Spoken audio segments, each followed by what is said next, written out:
Praise the lord. ఇశ్రాయేలు రక్షకుడైన యేసుక్రీస్తు వారి పేరట మీకు శుభములు కలుగునుగాక. ఈ దినపు యేసయ్య జీవపు మాట 91వ కీర్తన 10వ చరణం. ఏ తెగులు నీ గుడారము సమీపించదు, మహోన్నతుని చాటున నివసించుచు సర్వశక్తుల నీడలో విశ్రమించుచున్న నా దేవుని పరిశుద్ధ దైవ జనాంగమా, ఆయన రక్తముతో కడగబడిన ఆయన సొత్తైన తన ప్రజలను ఆయన కాపాడుకునే దేవుడే ఉన్నాడు. రకరకాల తెగుళ్ళు విజృంభించుచున్న ఏ దుర్దినములలో అనేకులు తెగుళ్ళ చేత నష్టపోయిన వారు, నాశనమైపోయిన వారు, మరణం వైపు మళ్ళిన వారు ఎందరో మన కళ్ళ ఎదుట కనబడుచుండగా, అట్టి వార్తలు వినబడుచుండగా తన ప్రజల మీద శ్రద్ధ కలిగిన యేసు స్వామి నిశ్చయముగా తన ప్రజల గుడారములకు, తన ప్రజలకు కలిగిన సమస్తమునకు ఏ తెగులు, నాశనము, కీడు, అపాయము, ప్రమాదము, శాపము తగలకుండా సమీపించకుండా ఆయనే తన గుడారమును కప్పును. తన ప్రజలకు సురక్షితమును, క్షేమమును, నెమ్మదిని, సంతోషమును, ఆత్మానందమును, ఆరోగ్యమును, ఆశీర్వాదమును అనుగ్రహించి అన్ని విషయములలో వర్ధిల్లుచు సౌఖ్యముగా ఉంచి తనకు మహిమను తెచ్చుకొనును. నా దేవుని ప్రియులారా, మన గుడారమునకు తెగులు సమీపించక ఆయన ప్రాకారమును, కంచెను, కాపుదలను కలిగి ఉండునట్లుగా మన గుడారములలో, మన జీవితములో ఎల్లప్పుడూ రక్షణను గూర్చిన సునాదములు వినబడవలెను. అవును ప్రియులారా, ఒకప్పుడు మన జీవితము శాపగ్రస్తమై విగ్రహారాధన మధ్యలో అపవాది క్రియల చేత నడిపించబడుచున్న మనలని యేసయ్య తన రక్తము ద్వారా విమోచించి ఉండగా ఆయన ఇచ్చిన ఆ రక్షణను బట్టి ఎల్లప్పుడూ స్తుతించుచు, ఆరాధించుచు, సేవించుచు ఉండెదము. నిశ్చయముగా సాహస కార్యములు చేసి తెగులు రానివ్వకుండా ఆయనే కాపాడును. అంతేగాక మన గుడారములో యథార్థత కలవారమై జీవించెదము.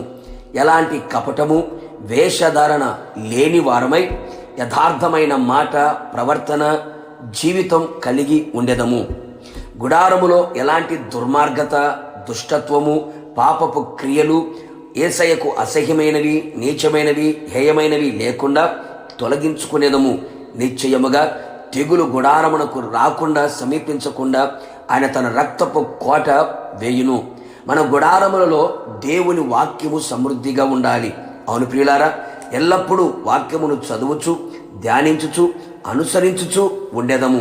ఎల్లప్పుడూ గుడారములో ప్రార్థన అనుభవాలతో నింపుకొనేదము. పెందల కడగ లేచి ప్రార్థించదము, కుటుంబముతో కలిసి ప్రార్థించేదము. ఇలాంటిగా ప్రార్థన అనుభవాలతో మనం నడిపించబడిన ఎడల ఏ అపవాది క్రియలు, ఏ తెగులు మన గుడారమును సమీపించకుండా ఆయనే సంరక్షించి అగ్ని ప్రాకారమును వేయును. నిశ్చయముగా ఈ విధముగా మనం జీవించిన వారమై మన గుడారములలో, మన జీవితములో తెగులు రానుకుండా మనల్ని మనము జాగ్రత్త పడుతూ ప్రభు సన్నిధిలో నిలిచి ఉండేదము. రాకడకు సిద్ధపడేదము. ప్రార్థన ఆలకించువాడిని యేసయ్యా, మీ పాదములకి స్తోత్రములు చెల్లించుచున్నాం. మరొకసారి మీ పాదముల చెంతకు చేరి ఉన్నాము తండ్రి. ఏ తెగులు గుడారమును సమీపించదు అని సెలవిచ్చిన దేవుడు. అవును ప్రభువా, మా జీవితంలో, మా కుటుంబాలలో, సంఘములలో ఎవరికి ఎలాంటి తెగులు సమీపించనివ్వకుండా మీ కృపా కాపుదల కోరుతూ ఉన్నామయ్యా. కావాలని ఆశిస్తూ ఉన్నాం. నిశ్చయముగా మా గుడారములలో ఎప్పుడు రక్షణ గుర్చిన ఉత్సాహ సునాదం గీతములు వినపడునట్లుగా, దుర్మార్గత, దుష్టత్వము లేకుండా ఉండునట్లుగా, ఎల్లప్పుడూ వాక్యమును చదువుచు, ధ్యానించుచు, వినుచు ముందు కొనసాగునట్లుగా ప్రభా సహాయం చేయమని కోరుతూ ఉన్నాం. ఎల్లప్పుడూ ప్రార్థించు వారిగా మా జీవితాలను, మా బ్రతుకులు మార్చమని కోరుతున్నాం. ఇటు విధంగా మేము జీవించున్నట్లుగా మీ కృప మాకు అనుగ్రహించి మీరు ఆకడ సిద్ధపరిచి మహిమ పొందమని యేసు నామములో అడిగి పొంది ఉన్నాము తండ్రి.